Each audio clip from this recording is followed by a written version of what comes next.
So what we do here usually as a starting point of our design is we calculate a natural angle.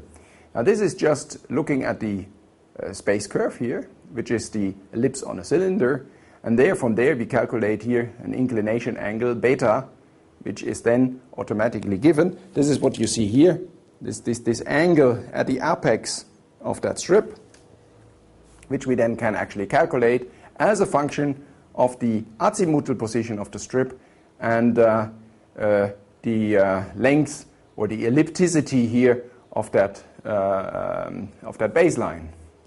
Now, unfortunately, things are not as easy as this, because you can imagine this cable here, this Rutherford cable, which we are using, and this is exactly what we are using in the quadrupole magnets that we are now having under construction. This cable here is not exactly just a plain strip of paper. First, it has finite thickness.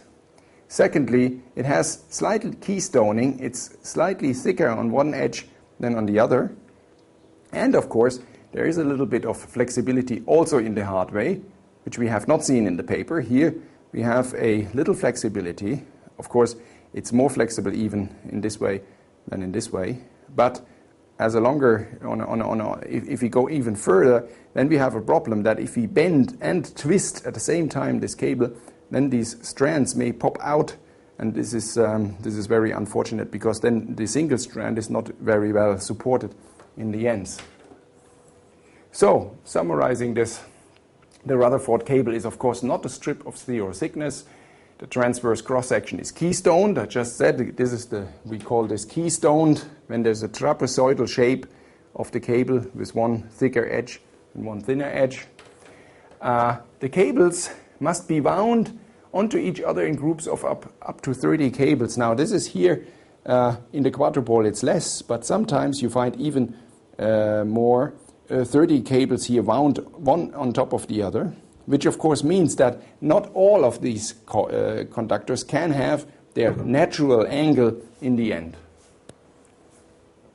And there's an additional complication that on the onset, this is exactly here, there is a straight line with a zero curvature, and there it's exactly a singular point where the entire theory, strip theory of Frenet-Serret equations and so on breaks down. So what we are doing here is a numerical approach. We minimize the local hardware deformation. The local hardware deformation, this is exactly this, here in this direction, through an optimal distribution of twist and the order of the hyperellipse. So sort of we play with the ellipticity here, with this order of this hyperellipse and the ellipticity of this guiding edge.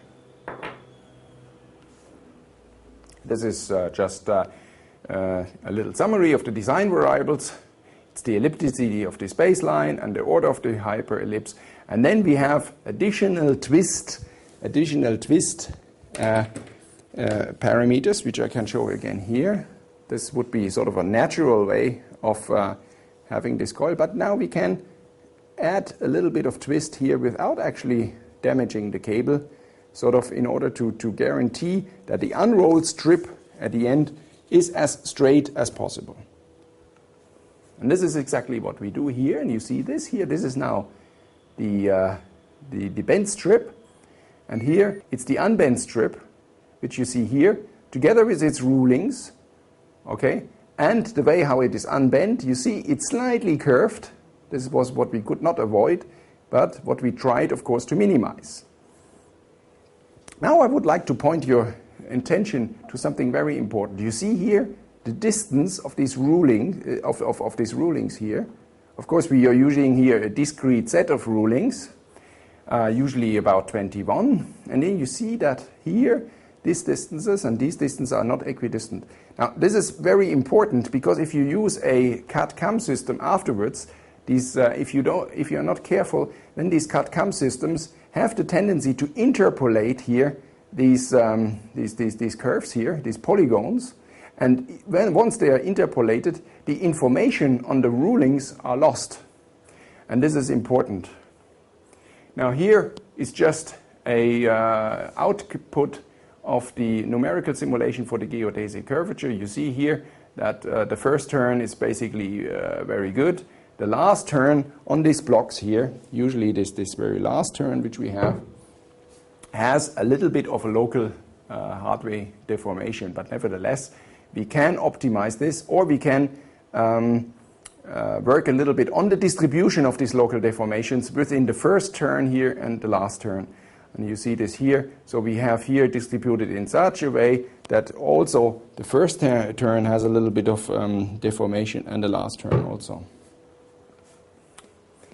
Now, for the prototyping, we have made some progress recently.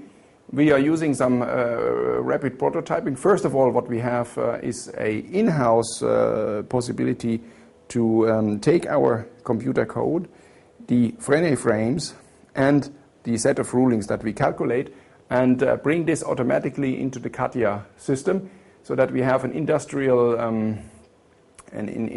standard output for our spacers.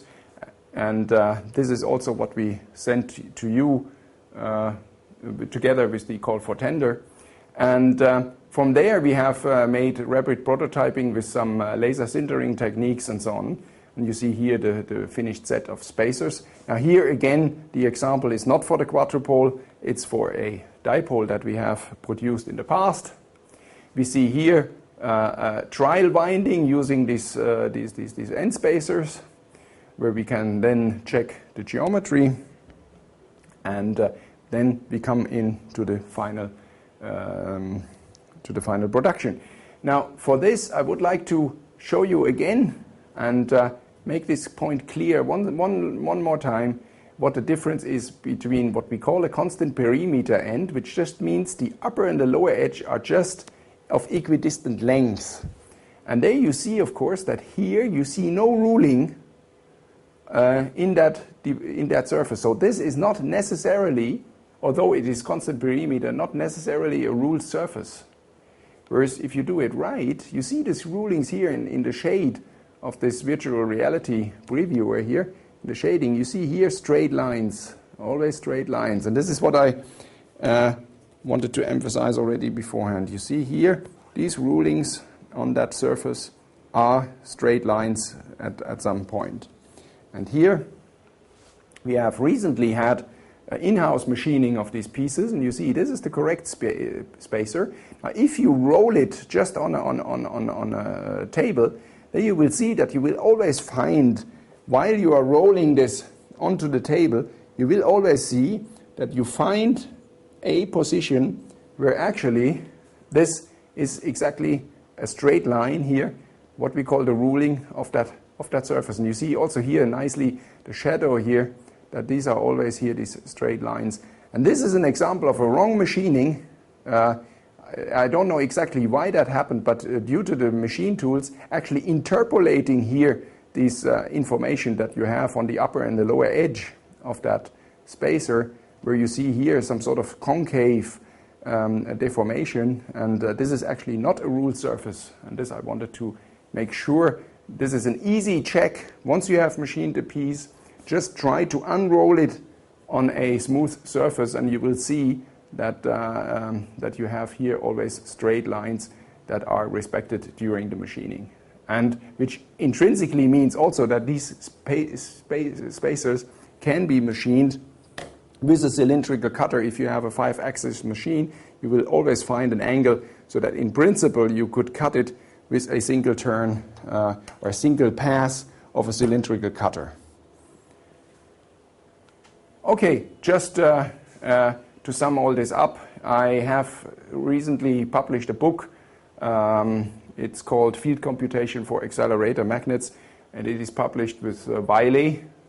And here I have included here the references to it. And there is a chapter 19 in this book, which is called Differential Geometry Applied to Coil-end Designs, where all that what I have tried to explain here very quickly, the theory of the space curves and the theory of strips in the continuous and discrete setting is actually reviewed again. Okay, thank you very much.